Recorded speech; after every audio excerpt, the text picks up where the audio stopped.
bahşiş aldı. Kebapçı bahşiş aldı. Hain dostum beni sattı, ardımdan bahşiş aldı.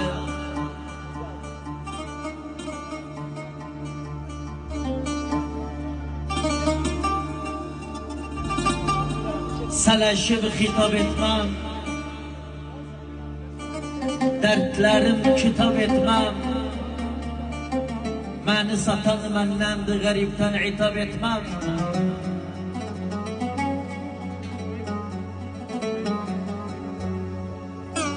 Kan kardeşim,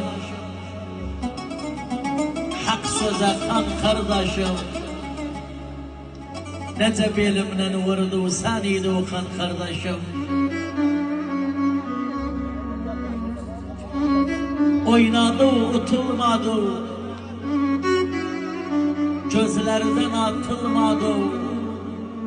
Mustik seni ele verdiler, havunda tutulmadı.